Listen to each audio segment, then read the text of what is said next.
Welcome to Northwest Profiles, a look at people, places, and events of interest in the inland Northwest. Outside, a busy city street belies the existence of a serene and beautiful garden just beyond this fence. This is Manito Park's Spokane Nishinomiya Japanese Garden. But it's much more than just another garden. As the name indicates, this green oasis is a symbol of the friendship between Spokane and its Japanese sister city, Nishinomiya. We started the Sister City program back in 1961. We needed something, some testimonial evidence, something physical that we do have program. We do have Sister City in Japan, and that has a great deal of, let's say, the reason for starting this project. The meaning behind this garden is maybe three.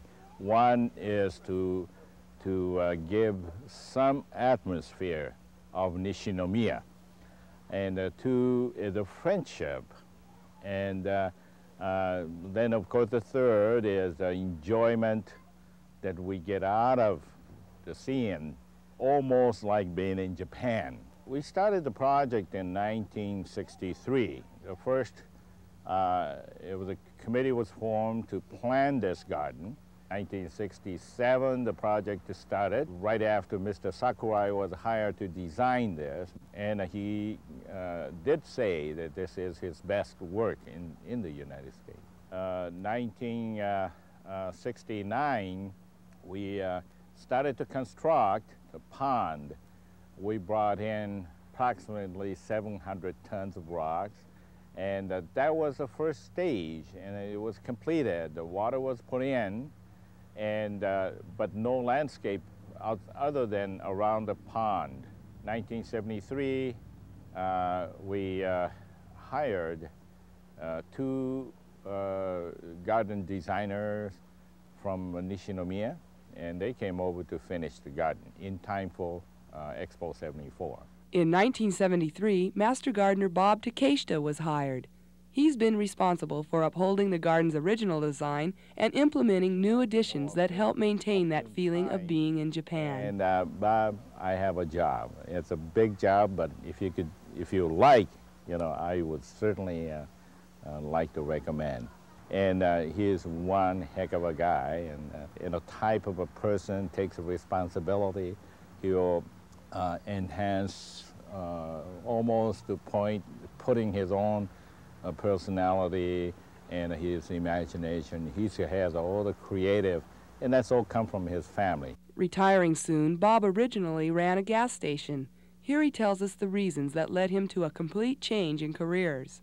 My doctor told me that I was getting monoxide poisoning from the gas station, tuning up cars. So he says the best thing for you to do is try to get out of the gas station business. And this thing just happened to open up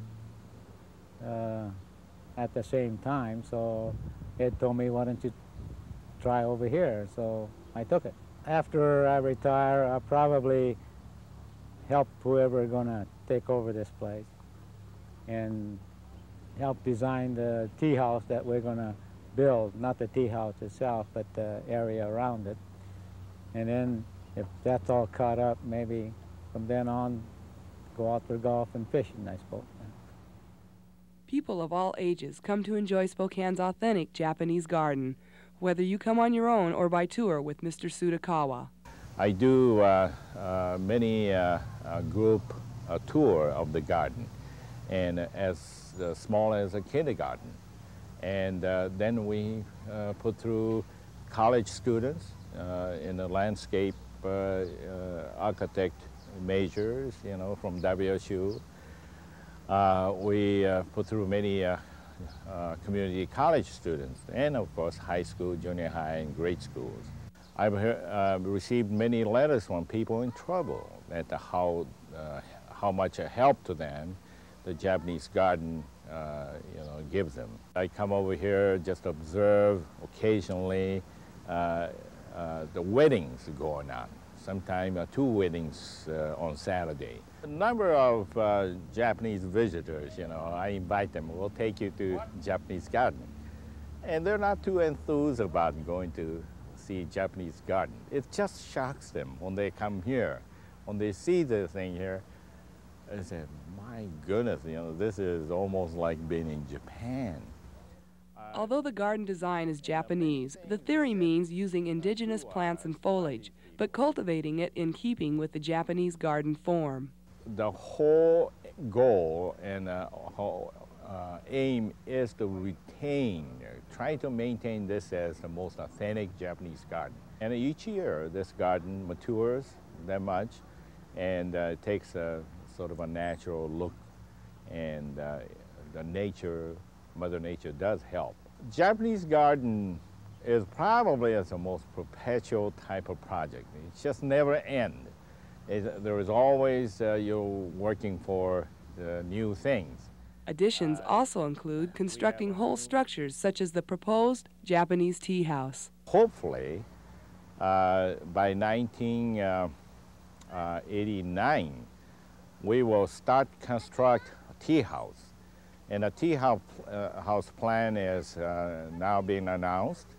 And this will be along the Bernard Street, and the present Shoshone Street will be removed and moved to a new location, approximately 100 feet north of present street now. Bob and I both pledge our assistance as long as we can do it, and as long as the city people come here to enjoy this garden.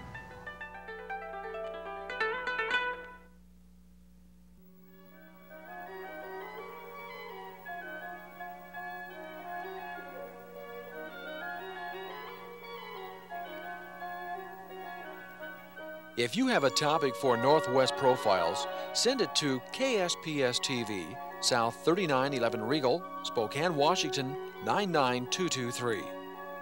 Northwest Profiles is a presentation of KSPS TV.